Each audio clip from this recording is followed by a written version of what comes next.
आखिरी प्रश्न, भगवान मैं तमाकू खाने की लत से परेशान, क्या करूं? दयानंद,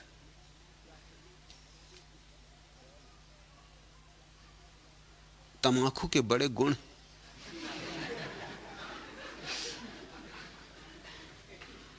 बाजार में तमाकू का एक व्यापारी जोर जोर से चिल्ला चिल्ला कर तमाकू बेच रहा था। वह कह रहा था कि जो लोग तमाकू खाते उनके घर में चोर कभी नहीं घुसते, जो लोग तमाकू खाते हैं कुत्ते उन्हें कभी नहीं काटते। अरे काटना तो दूर, उनके पास तक नहीं फटक सकते। और तीसरा सबसे बड़ा फायदा यह है कि वे लोग कभी बूढ़े नहीं होते। ब्रह्मचारी मटकानाथ ने जब यह सुना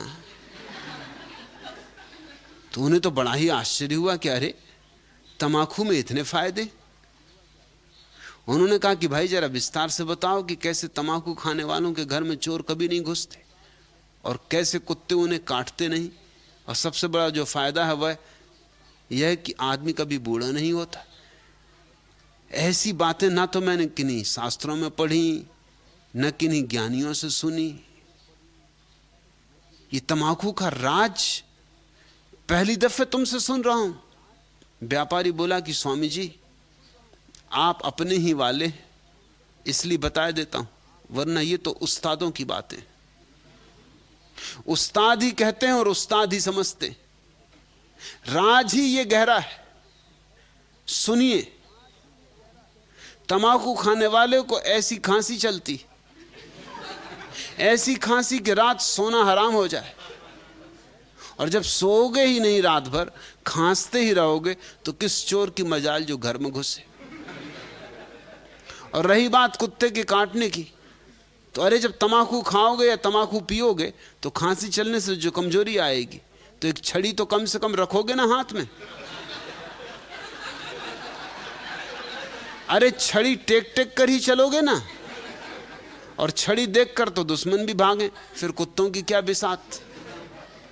ब्रह्मचारी जी बोले और आदमी कभी बूढ़ा नहीं होता, यह कैसे? व्यापारी बोला अरे स्वामी जी बूढ़ा हो ही नहीं पाता, क्योंकि बूढ़ा होने के पहले ही मर जाता। ये सवाल क्यों उठता है कि मैं तमाकू खाने की लत से परेशान हूं, क्या करूं? अगर एक लत छोड़ भी दोगे तो कोई दूसरी लत पकड़ोगे। असली सवाल तमाकू नहीं है, असली सवाल लत है।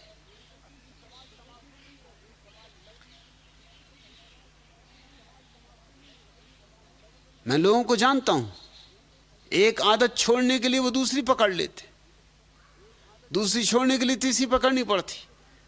कोई ना कोई परिपूरक चाहिए ना, नहीं तो खाली खाली लगता है। तमाकू बैठे बैठे चबाते क्यों? अगर तमाकू नहीं चबाओगे, लोगों का सिर खाओगे, वो और भारी बीमारी, उसमें लोग भी परेशान होंगे। इसमें तुम तो अपने बैठे चबा रहे हो, चबाते रहो। तुम किसी दूसरे का तो सिर नहीं खाते, अपने बैठे बैठे मुंह हिलाते रहते तो हिलाते रहे।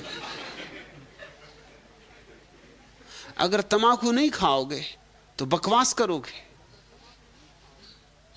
इस पर वैज्ञानिक शोध हुई है। जो लोग तमाकू खाते हैं या अमेरिका में च्यूइंग गम बैठ चबाते रहते, ये लोग बातचीत कम करते। इनमें एक सद्गुण होता, बातचीत करें कैसे? अब जो आदमी दो दो पान रखे हुए दोनों तरफ, वो बात करे तो पिचकारी चल जाए। सो अपनी पिचकारी संभाले कि बात करे। सो ऐसे आदमी बड़े भले होते, चुपचाप बैठे अपना काम करते रहते, भीतर ही भीतर उनका मजा चलता रहता। जो लोग तमाकू नहीं खाते, पान नहीं चबाते, च्यूइंग गम नहीं चबाते, वो भी मुंह तो चलाएंगे। इसलिए तो स्त्रियां ज्यादा मुंह चलाती कि न तुम उन्हें तमाकू खाने दो, न सिगरेट पीने दो, न बीड़ी पीने दो, न चिलम पीने दो, तुम कुछ भी न करने दो, तुम मुंह तो चलाएं।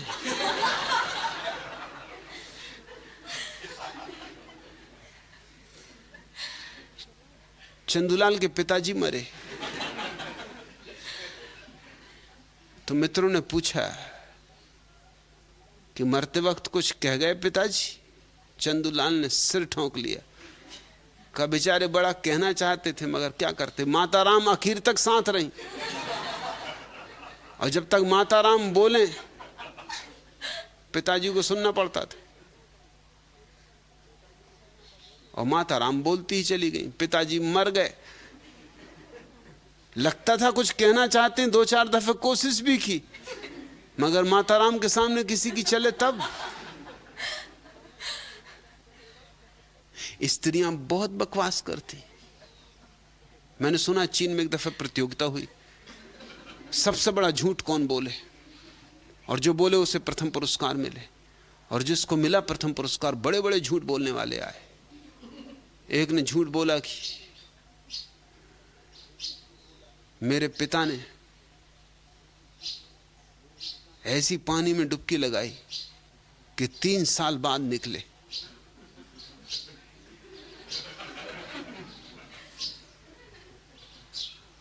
किसी ने कहा यह कुछ भी नहीं,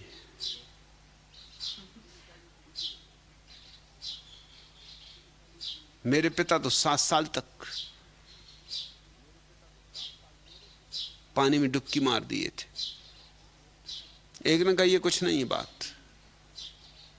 जब मेरे पिता डुबकी मार के निकले 12 साल के बाद, तो साथ में एक लालटेन लेके निकले जो उनको पानी में पड़ी मिल गई थी, जो नेपोलियन के जमाने की थी और जिसकी बत्ती अभी भी जल रही थी। ऐसी ऐसी गप्पे मारी गई, मगर पुरस्कार मिला उस आदमी को जिसने कहा कि मैं एक बगीचे में गया, मैंने देखा 2 औरतें एक बेंच में बैठी, आधा घंटे तक बोली ही नहीं। उसको प्रथम पुरस्कार। ये कहीं हो सकता? ये हो ही नहीं सकता। नेपोलियन की लालटेन बुझी ना हो, ये चल सकता? दुनिया में चमत्कार होते, मगर 2 स्त्रियां बेंच पे बैठी बगीचे के और एक दूसरे से बोले ही ना। आधा घंटा गुजर जाए, यह असंभव है। स्त्रियां ज्यादा बकवास करती, वो मुंह चलाने का जो समय बच गया, मुंह तो चलाएंगी। खलील जिब्रान की बहुत प्रसिद्ध कथा है कि एक उपदेशक कुत्ते ने सारे कुत्तों की जान मुसीबत में डाल रखी थी, क्योंकि जो भी कुत्ता भौंकता मिल जाए बस उसको पकड़ ले। कि हमारी महान कुत्तों की जाति बस ये भौंकने की वजह से बर्बाद हुई। सब शक्ति भौंकने में निकल जाती, कुंडलनी बचती नहीं।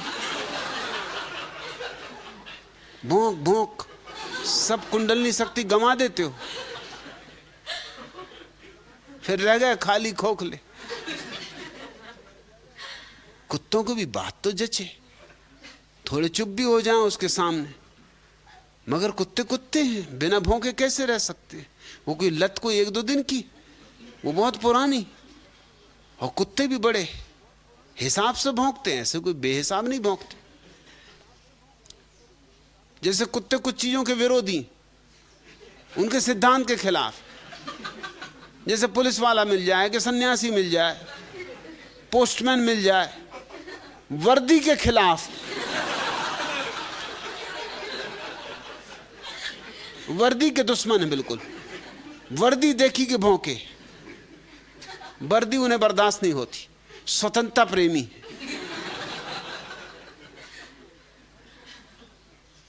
सो जैसी जन्मों जन्मों की आदत कैसे छोड़ दें?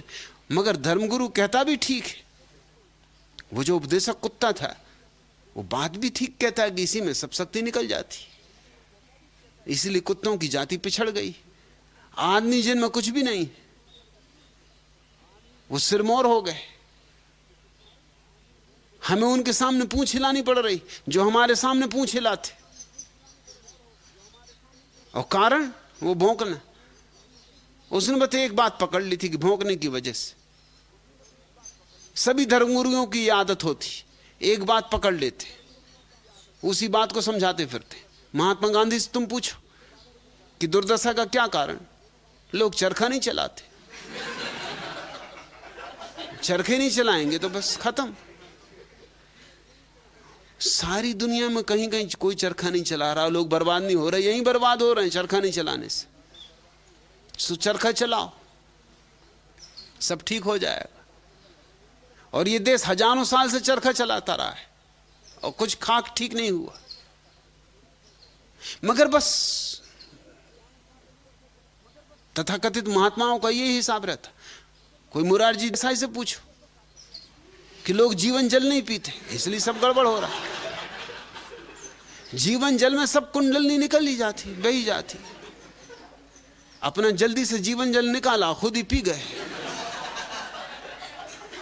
तो कुंडलनी के निकलने का कोई उपाय ही ना रहा। मैंने सुना कि जब मुरारजी देसाई अमेरिका गए तो वो हैरान हो कि जहां भी पार्टी या कुछ में उनको बुलाया जाए तो स्त्रियां दूसरे कोने पे खड़े हों, बिल्कुल दूसरे टेबल के। उन्होंने पूछा कि बात क्या है। जहां भी मैं जाता हूं वो चलते फिरते अगर उनके पास भी जाएं तो स्त्रियां जल्दी दूसरे कोने पहुंच जाएं। स्त्रियां मेरे पास क्यों नहीं आती? तो लोग पहले तो झिझके, फिर उन्होंने बार बार पूछे तो स्त्रियां डरती हैं कि मान लो आपको बीच में प्यास लग गया है,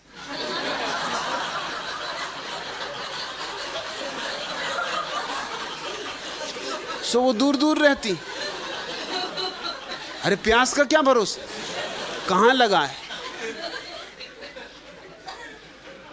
बस उनका सिद्धांत एक ही है, सब लोग जीवन जल पिए, सारी समस्याएं हल हो जाती। बस एक सिद्धांत लोग पकड़ लेते, सुगम बात। सो उस कुत्ते ने पकड़ रखी थी कि भौंकना जब तक कुत्ते बंद नहीं करेंगे, कुत्तों की जाति का कोई उद्धार नहीं हो सकता। और उद्धार होना जरूरी है। कुत्तों की जाति खतरे में, उसका अस्तित्व खतरे में। उसने इतना समझाया कि एक दिन कुत्तों ने तरफ है तो कम से कम इसकी मान के देखो। एक रात, अमावस की रात, उन्होंने कहा आज की रात चाहे कुछ भी हो जाए, कितनी ही उत्तेजना पैदा हो और कितनी ही खरास गले में आए और पुरानी लत कितनी ही जोर मारे, मगर बिल्कुल मन मार के पड़े रहेंगे, करवटें बदल लेंगे, सिर पटक लेंगे, मगर भौंकेंगे नहीं। सब कुत्ते और सब कुत्तों ने तय कर लिया कि दूर दूर, क्योंकि हम अगर आसपास रहे तो बहुत मुश्किल मामला है। एक भौंकता है बस, फिर श्रृंखला शुरू हो जाती, फिर दूसरा बर्दाश्त नहीं कर सकता। सो दूर दूर पड़ रहे, गली कूच, सिर नीचे झुका के। बड़ी बेचैनी थी, तड़फ रहे थे जैसे मछली तड़फे पानी के बाहर, ऐसे तड़फ रहे। मगर तय कर लिया तो कर लिया तय। अरे संकल्प भी कोई चीज, नहीं भौंके नहीं भौंके। 12 बज गए। उपदेशक कुत्ता बड़ा परेशान हुआ, किसको उपदेश दे। सच बात यह थी कि उसे भौंकने की जरूरत नहीं पड़ती थी, क्योंकि दिन भर उसका उपदेश में भौंकना हो जाता था। सुबह से रात उसको भौंकना ही पड़ता था। भौंकना ही था, वो भी उसको भौंकने के लायक बचते ही नहीं था कुछ। समय न सकती, थका मांदा रात पड़ जाता, सुबह से फिर जनसेवा में लग जाता। न कुत्ते मानते थे, न उसकी जनसेवा बंद होती थी। आज कुत्तों को क्या हुआ? क्या सब कम वक्त मान ही गए? बिल्कुल सन्नाटा है। अमावस की रात और ऐसा सो अवसर, उसके भीतर ऐसी खरास उठी। कई कुत्तों के पास गया, मगर वो सिर झुकाए पड़े ही नीचे, आंखें ही ना खोले। जब उसकी बर्दाश्त के बाहर हो गया तो गया एक एकांत में और भौंकने लगा। उपदेशक कुत्ता भौंकने लगा, और जब एक भौंका तो फिर क्या भौंकना हुआ उस गांव में, जैसा कभी ना हुआ था। क्योंकि जब लोगों ने देखा और बाकी कुत्तों ने देखा कि अरे एक ने धोखा दे दिया, अब हम ही क्यों पड़े रहे। सो जो 12 बजे तक किसी तरह संभाला था, सारी ऊर्जा एकदम से विस्फोट हुई, कपा दी धरती आकाश। आ गया उपदेशक कुत्ता वापस, समझाने लगा लोगों को कि देखो इसी में हमारी बर्बादी हुई। जब तक कुत्तों की जाति भौंकना बंद नहीं करेगी, बर्बादी जारी रहेगी। तमाकू तुम खाते हो, तमाकू तुम चबाते हो, तमाकू में उतना कुछ दोष नहीं है। तमाकू में क्या खाक दोष, बिल्कुल शाकाहार है। हां, थोड़ा सा निकोटिन है, मगर इतना थोड़ा निकोटिन है कि अगर 20 साल में तुम जितनी तमाकू चबाओगे, उस सब तमाकू को इकट्ठा करके निकोटिन निकाला जाए तो तुम मर सकते हो। मगर ये तो कभी होने वाला नहीं। तुम खाते हो तमाकू, रोज शरीर उसको बाहर फेंक देता है। इसलिए कोई 20 साल में घबराना मत कि 20 साल का जहर इकट्ठा होकर मार डालेगा। रहता है जो चीजें व्यर्थ है, इसलिए कुछ इकट्ठा होता नहीं। और साल 2 साल उम्र कमर भी हो गई तो क्या खाक बिगड़ जाए, ऐसे भी क्या करोगे। 2-4 साल ज्यादा ही रहे या 2-4 साल कम रहे, इससे क्या फर्क पड़ता है। वही रोना झोना, वही झींकना। 2-4 साल कम झींके, कम रोए, कम परेशान हुए, जल्दी छुटकारा हो गया, मुक्ति हो गई। सवाल तमाकू नहीं है, सवाल गहरा होगा। तुम्हारे सिर में बकवास चल रही होगी, उस बकवास को रोकने का एक उपाय है, मुंह को भीतर चलाते रहो। इससे तुम एक तरह से संयत बने रहते हो। इसलिए तो तरह तरह की चीजें लोगों ने निकाल ली। बच्चा रो रहा हो, अंगूठा ही चूसने लगता है। तुम सोचते हो कि किस लिए अंगूठा चूस रहा। अब बच्चा कोई भ्रष्ट थोड़ी हो गया, अभी भ्रष्ट करने वाले मिले ही नहीं, अभी तो अपने झूले में पड़े। अभी तो कृष्ण कन्हैया झूला झूल रहे हैं, झूला झूले जवाहरलाल। अभी कहां, अभी तो भ्रष्ट संसार से इनका कोई मिलना हुआ नहीं, मगर अंगूठे ही चूस रहे हैं। पैर का अंगूठा तक पकड़ के चूस रहे हैं। इनकी खोपड़ी में गर्माहट आनी शुरू हो गई, झूले पे पड़े पड़े बेचैन हो रहे हैं। बेचैनी को निकालने के लिए कोई रास्ता निकाल रहे हैं, तो अंगूठा ही चूस रहे हैं। फिर अंगूठा नहीं चूसते बाद में, क्योंकि अंगूठा चूसने जरा जचेगा नहीं, तो सिगरेट पीते हैं। वो अंगूठा चूसने का परिपूरक है। सिगार लगा ली मुंह में। यहां मेरे पास लोग जब भी मुझसे पूछते हैं कि हम सिगरेट पीना कैसे छोड़ें, तो मैं उनसे कहता हूं तुम अंगूठा चूसना शुरू कर दो। क्या कह रहे हैं आप, कोई देखेगा तो क्या कहेगा। देखने का कोई सवाल नहीं। सिगरेट पीते हो, दुनिया देखती, कोई कुछ नहीं कहता, क्या कर लेगा कोई। अरे अपना अंगूठा है, किसी के बाप का है। अपना अंगूठा ना चूस सके, ये कैसा लोकतंत्र, ये कैसी स्वतंत्रता। कांत में अकेले में हिम्मत नहीं सबके सामने करनी, मगर सिगरेट पीना छूट जाता है। न हो तो तुम करके देख लेना। जब भी सिगरेट की तलफ होटे, जल्दी से अंगूठा चूसना, वही काम कर देगा अंगूठा जो सिगरेट करती। सिगरेट में थोड़ा सा गुण और है कि उसमें से गर्म धुआं भीतर जाता है, तो उससे मां के स्तन की परिपूर्णता हो जाती। मां का स्तन बच्चा पीता है। जब मां का स्तन बच्चे को नहीं मिलता तो अंगूठा चूसता है। अंगूठा उतना अच्छा परिपूरक नहीं, क्योंकि दूध भी भीतर जाता है, गर्म धार, उष्ण धार और शुद्ध दूध। न ग्वाला मिला सकता है उसमें पानी।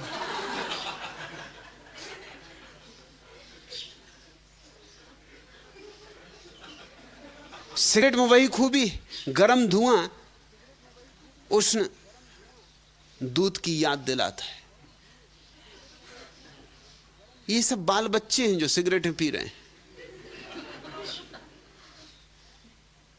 इनका मन नहीं भर पाया मां के स्तन से, तो सिगरेट पी रहे हैं। खोपड़ी में बेचैनी है, तमाकू चबा रहे हैं, पान चबा रहे हैं। और ये ऊपर की आदतें छोड़ने से कुछ भी ना होगा। फिर तुम कोई नया काम सीख लोगे, फिर वह करने लगोगे। असली जड़ को काटो, ध्यान में लगो।